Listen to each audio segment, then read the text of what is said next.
Hello friends, எல்லாருக்கும் வணக்கம். இன்றைக்கி நாம் 2 சூப்பரான ரெசிபியோட சின்ன கிச்சன் டிப்ஸோடு சேர்த்து ஈவினிங்லேருந்து நைட் வரைக்கும் என்னுடைய கிச்சன் ரொட்டீனை தான் பார்க்க போகிறோம். 2 குட்டீஸ் இருந்தாங்க அப்படின்னா அவங்கள நம்ம சமாளிச்சுட்டு கிச்சனில் வேலை பார்த்துட்டு திரும்பி வந்தால் குட்டீஸ் நம்ம வீட்டையே ரெண்டாக்கி போட்டிருப்பாங்க. கிச்சனில் சமையலை முடிச்சுட்டு குட்டீஸ் பண்ணி வச்சுருக்க அந்த சேட்டையும் சரி பண்ணி அவங்கள தூங்க வைக்கிறதுக்குள்ளே நமக்கே தூக்கம் வந்துடும். இப்போ வாங்க வீடியோக்குள்ளே போகலாம். உங்கள் வீட்லேயும் குட்டீஸ் இருந்தாங்க அப்படின்னா நீங்கள் அவங்கள எப்படி சமாளிச்சுட்டு கிச்சன் வேலையெல்லாம் பார்ப்பீங்க அப்படின்றதையும் கீழே கமெண்டில் சொல்லுங்கள். எனக்கும் யூஸ்ஃபுல்லாக இருக்கும், பார்க்குறவங்களுக்கும் யூஸ்ஃபுல்லாக இருக்கும். ஈவினிங் 6 o'clock இருந்து நான் வேலையை ஸ்டார்ட் பண்ணிவிட்டேன். இன்றைக்கி சப்பாத்தி தான் செய்ய போகிறேன். சப்பாத்தியும் பன்னீர் கிரேவியும் பிளான் பண்ணியிருக்கேன். நம்ம நைட்டு சப்பாத்திக்கு பிளான் பண்ணுறோம் அப்படின்னா மார்னிங்க்கும் சேர்த்து நம்ம பிசைஞ்சு எடுத்துக்கிட்டோம் அப்படின்னா காலையில் நம்ம பிரேக்ஃபாஸ்ட் செய்கிறதுக்கு ரொம்ப ஈஸியாகிடும் நம்ம வேலை. இப்போ சப்பாத்தி செய்கிறதுக்கு நான் 2 கப் மாவு கூடவே கொஞ்சமாக சால்ட் சேர்த்துட்டு கொஞ்சமாக தண்ணி சேர்த்து நான் பிசைஞ்சு எடுத்துக்கிறேன். நான் ஆயிலோ எதுவுமே அப்ளை பண்ணல. சப்பாத்தி நல்லா சாஃப்டாக வரணும் அப்படின்னா நம்ம நல்லா பிசைஞ்சு கொடுக்கணும். கைனால் நல்லா பிசைஞ்சிட்டு சட்டியில் இந்த மாதிரி ஃபுல்லாக மாவு ஒட்டாமல் வந்ததுக்கப்புறமா லைட்டாக நம்ம மாவு அடித்து எடுத்துக்கிட்டோம் அப்படின்னா நல்லா இப்படி 2-3 தடவை நல்லா அடித்து எடுத்தீங்க அப்படின்னாலே மாவு நல்லா சாஃப்டாக ஆயிரும். இப்போ நம்ம நல்லா பிசைஞ்சு எடுத்தாச்சு. இப்போ இதில் நம்ம கொஞ்சமாக ஆயில் அப்ளை பண்ணிவிட்டு இதை ஒரு 1 hour கழித்து நம்ம சப்பாத்தி செய்யலாம். சப்பாத்தி மாவு கொஞ்சம் ஊற நமக்கு சப்பாத்தி நல்லா சாஃப்டாக வரும். இப்போ நல்லா ஆயில் அப்ளை பண்ணிவிட்டு இதை மூடி வச்சிடலாம். இப்போ ஒரு 1 hour இருக்கும். அது கழித்து நம்ம இப்போ சப்பாத்தி போட ஆரம்பிச்சிடலாம். இப்போ மாவை கொஞ்சமாக நம்ம எடுத்துகிட்டு இதை கையினால் நல்லா அழுத்தி கேப் விரிசல் எதுவும் இல்லாமல் இந்த மாதிரி நல்லா உருட்டி எடுத்துக்கலாம். நமக்கு எத்தனை சப்பாத்தி தேவையோ அதுக்கேற்ற மாதிரி மாவு நம்ம ரெடி பண்ணி எடுத்து வச்சிடலாம். இப்போ நாம் சப்பாத்தி போட ஆரம்பிச்சிடலாம். நான் சப்பாத்தி தேய்க்கிற அந்த பிளேட் எனக்கு கீறிடுச்சு. அதனால் நான் பிளேட்டை வச்சு தான் கீழே இப்போ உருட்டி எடுக்க போகிறேன். இப்போ மாவில் நல்லா சப்பாத்தி உருண்டையை நல்லா தேய்ச்சி எடுத்துக்கலாம். நம்ம எவ்வளோக்கு எவ்வளோ சாஃப்டாக நல்லா தின்னாக அழுத்தி எடுக்கிறோமோ அவ்வளோக்கு அவ்வளோ நல்லா சாஃப்டாக வரும். இடையில கொஞ்சமாக மாவு தூவிட்டு நம்ம நல்லா கொஞ்சம் நல்லா டிரான்ஸ்பரண்ட்டாக இருக்கிற அளவுக்கு நம்ம நல்லா தேய்ச்சி எடுத்துக்கலாம். பாருங்கள், இப்போ நான் கையில் எடுத்து காட்டுறேன். பாருங்கள் எவ்வளோ தின்னாக இருக்குன்னு. பாருங்கள், கையிலையும் ஒட்டக்கூடாது. இந்த மாதிரி நல்லா தேய்ச்சி எடுத்துக்கலாம். கல் நல்லா சூடாக இருக்கணும். நல்லா சூடாக இருக்கும்போது தான் நம்ம சப்பாத்தி போடணும். அப்போ தான் நமக்கு சப்பாத்தி சாஃப்டாக வரும். இப்போ கைனால் லைட்டாக அழுத்தி கொடுத்துட்டு இந்த மாதிரி பாருங்கள் லைட்டாக பபிள்ஸ் வரும்போது நம்ம அடுத்த பக்கம் திருப்பி போட்டுடலாம். இப்போ லைட்டாக நம்ம இந்த மாதிரி அழுத்தி கொடுத்தோனாலே நல்லா கொஞ்சம் உப்பி வரும். சப்பாத்தி நல்லா சாஃப்டாக இருக்கும். நமக்கு எந்த ஒரு ஆயிலுமே தேவை கிடையாது. வேணும் அப்படின்னா நீங்கள் சப்பாத்தி செஞ்சதுக்கப்புறமா அதுக்கு மேலே லைட்டாக ஆயிலோ இல்லை நெய்யோ பட்டரோ அப்ளை பண்ணிக்கலாம். நம்மளோட பாருங்கள் சாஃப்டான சப்பாத்தி சூப்பராக ரெடி ஆகிடுச்சு. ஆக்சுவலி நான் பன்னீர் கிரேவி செஞ்சுட்டு தான் சப்பாத்தி செய்ய ஆரம்பித்தேன். ஏன்னா இப்போ நான் கண்டினியூஸாக வீடியோவில் காட்டணுன்றதுக்காக டேரெக்டாக நம்ம சப்பாத்தி செஞ்சு முடிச்சுட்டு அடுத்து பன்னீர் கிரேவியை கண்டினியூவாக நம்ம காமிச்சிடலாம். வீட்டிலே நான் செஞ்சு எடுத்த பன்னீர் ரெடியாக இருக்குது. இப்போ பன்னீர் கிரேவி செய்கிறதுக்கு 2 டேபிள் ஸ்பூன் எண்ணெய் சேர்த்துக்கோங்க. பட்டர் இருந்தால் பட்டர் சேர்த்துக்கோங்க, சூப்பராக இருக்கும். நான் பட்டர் இல்லாதனால 1 ஸ்பூன் நெய் சேர்த்துக்கிட்டேன். அது கூடவே 2 பட்டை கிராம்பு சேர்த்துக்கலாம். நான் 2 பெரிய வெங்காயத்தை கட் பண்ணி சேர்த்துருக்கிறேன். எல்லாமே ரொம்ப நல்லா வதங்கணும் அப்படின்னு அவசியம் இல்லை, லைட்டாக குக் ஆனால் போதும். 2 வெங்காயத்துக்கு 3 தக்காளி எடுத்துக்கோங்க, கரெக்டான ரேஷியோவாக இருக்கும். இஞ்சி பூண்டு பேஸ்ட் என்கிட்ட இருக்கனால நான் சேர்த்துக்கிட்டேன். இஞ்சி பூண்டு பேஸ்ட்டு சேர்க்காமல் ஃப்ரெஷ்ஷாகவே ஒரு 4 பல் பூண்டு, ஒரு 2 பீஸ் இஞ்சி சேர்த்துக்கிட்டாலும் ரொம்ப சூப்பராக இருக்கும். ஏன்னா இது மிக்சியில் தான் நம்ம அரைக்க போகிறோம். தேவையான அளவு உப்பு போட்டு இந்த மாதிரி நல்லா வதங்கினதுக்கப்புறமா எடுத்துடலாம். எடுத்துட்டு மிக்சி ஜாரில் சேர்த்துட்டு 2 ஸ்பூன் மல்லித்தூள், 1 ஸ்பூன் மிளகாய்த்தூள் சேர்த்துக்கோங்க. 1 ஸ்பூன் கரம் மசாலா இருந்தால் சேர்த்துக்கோங்க, இல்லைனா இக்னோர் பண்ணிடலாம். இப்போ இது நல்லா ஆனதுக்கப்புறமா நல்லா ஃபைன் பேஸ்ட்டாக அரைச்சி எடுத்துடலாம். இப்போ நம்ம ஏற்கனவே யூஸ் பண்ண அதே பேனில் கூட கொஞ்சம் எண்ணெய் சேர்த்துக்கலாம். எண்ணெய் சேர்த்துட்டு கொஞ்சமாக சோம்பு சேர்த்துக்கோங்க, 2 கிராம்பு சேர்த்துக்கலாம். எல்லாம் பொரிஞ்சதுக்கப்புறமா நம்ம அரைச்சி வச்சுருக்க பேஸ்ட்டை சேர்த்துடலாம். சேர்த்துட்டு அந்த மிக்ஸி கழுவுன தண்ணியும் சேர்த்து கொஞ்சமாக கிரேவி நமக்கு எவ்வளோ தேவையோ அதுக்கேற்ற மாதிரி தண்ணி சேர்த்துக்கோங்க. ரொம்ப அதிகமாக சேர்த்துறாதீங்க. இப்போ லைட்டாக நம்ம மிக்ஸ் பண்ணி விட்டுடலாம். இதை கொஞ்சம் நேரம் மூடி வைக்கலாம். ஒரு 2 நிமிஷம் மூடி வச்சுட்டு அதுக்கப்புறம் ஓப்பன் பண்ணி பாருங்கள். லைட்டாக இந்த மாதிரி கொஞ்சம் கொதி வந்ததுக்கப்புறமா நாம் வச்சுருக்கிற பன்னீரை சேர்த்துடலாம்.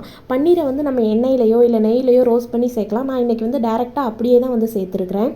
இப்படி சேர்த்தாலுமே டேஸ்ட் வந்து நல்லா தான் இருக்கும். இப்போ இதை லைட்டாக மிக்ஸ் பண்ணி விட்டுட்டு திரும்பவும் இதை நம்ம வந்து சிம்பிளில் வந்து ஒரு 5 மினிட்ஸ் வச்சிடலாம், மூடி வச்சிடலாம்.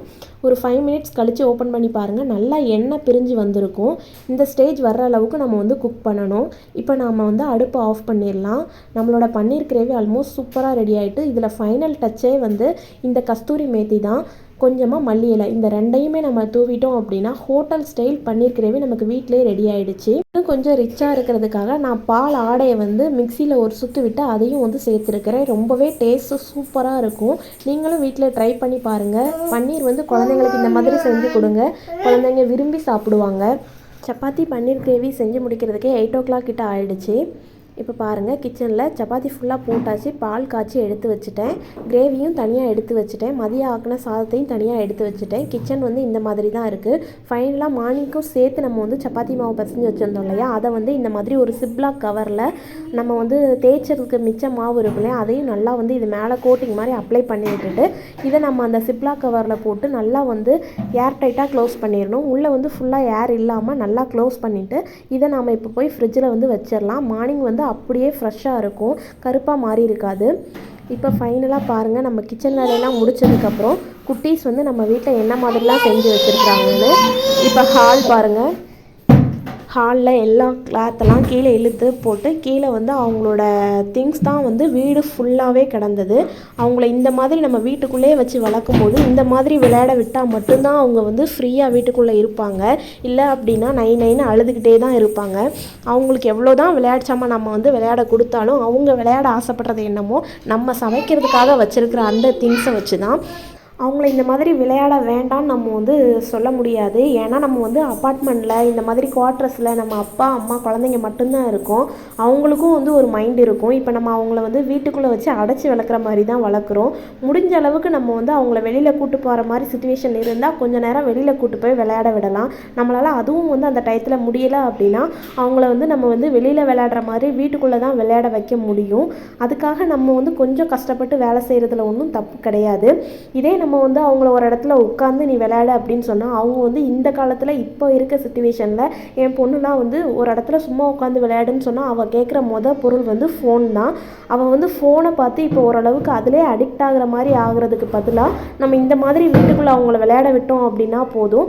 நமக்கு என்ன கூட கொஞ்சம் நேரம், ஒரு அரை மணி நேரம் ஆகும் அதெல்லாம் க்ளீன் பண்ணுறதுக்கு. பரவாயில்ல, நம்ம அதை வந்து செஞ்சுட்டு போயிடலாம். இப்போ இன்றைக்கி நான் வந்து அவங்கள ஈவினிங் வந்து ரொம்ப நேரம் தூங்கிட்டதுனால அவங்க வந்து ஒரு 9 o'clock வரைக்குமே தூங்காமல் இந்த மாதிரி விளையாடிக்கிட்டே இருக்கிறாங்க.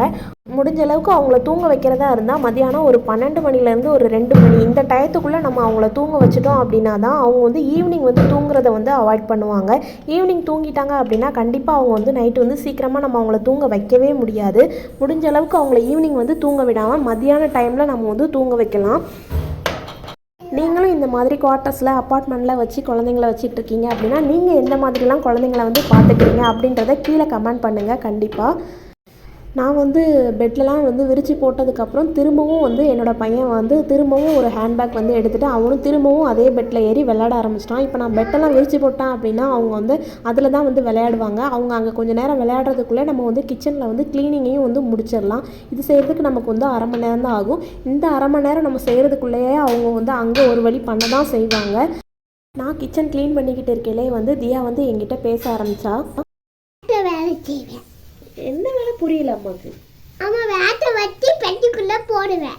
நான் வேலை பார்த்துட்டு இருக்கும்போது என்னோட பொண்ணு வந்து நான் உங்களுக்கு வந்து ஹெல்ப் பண்ணுறேன்னு சொல்லிக்கிட்டு இருந்தா. என்ன பண்ணுவேன்னு கேட்டேன். விளையாடு சாமான்லாம் எடுத்து பெட்டிக்குள்ளே போடுவேன்னு சொன்னால் அவங்க இப்போ திரும்பவும் விளையாடிக்கிட்டு இருக்காங்க இல்லையா, அந்த விளையாடு சாமான்லாம் எடுத்து பெட்டிக்குள்ளே போடு அப்படின்னு சொன்னேன். அவள் வந்து போட ஆரம்பிச்சிட்டா. அவள் அங்கே எடுத்து போட்டுட்டு இருக்கும்போதே நான் திரும்பவும் இங்கே வந்து கிச்சனில் வந்து ஸ்டவ்வை வந்து க்ளீன் பண்ணிவிட்டு பாத்திரமும் கழுவி வைக்க ஆரம்பிச்சிட்டேன். தியாவுக்கு வந்து இப்போ 3.5 வயசு தான் ஆகுது.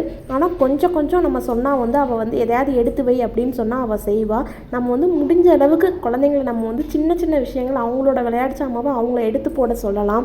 அப்படி சொன்னனாலே அவங்களுக்கு வந்து அது வந்து பழக்கமாயிடும். கொஞ்சம் பெரிய பிள்ளை ஆனாலும் அவங்களுக்கு வந்து அது செய்கிறதுக்கான அந்த ஒரு மைண்டு வந்து வரும். இவ்வளோ வேலையை முடிக்கிறதுக்கே நைட்டு வந்து 10 o'clock மேலே ஆயிடுச்சு. குழந்தைங்களை இந்த மாதிரி நம்ம தனியாக வளர்க்கும் போது குழந்தைங்க மைண்டுக்கு வந்து என்ன பிடிக்குமோ அதுக்கேற்ற மாதிரி நாம் வந்து அவங்கள பார்த்துக்கணும். முடிஞ்ச அளவுக்கு குழந்தைங்க கூட நம்ம வந்து டைம் ஸ்பெண்ட் பண்ணணும். அவங்களுக்கு எந்த மாதிரி விளையாட பிடிக்குமோ அதை வந்து நம்ம வந்து அவங்கள ஊக்கப்படுத்தணும். அப்போ தான் அவங்களும் வந்து ஹெல்த்தியாக வளருவாங்க. இந்த வீடியோ உங்களுக்கு பிடிச்சிருக்குன்னு நினைக்கிறேன். பிடிச்சா லைக் பண்ணுங்கள், ஷேர் பண்ணுங்கள், மறக்காமல் நம்ம சேனலை சப்ஸ்கிரைப் பண்ணுங்கள்.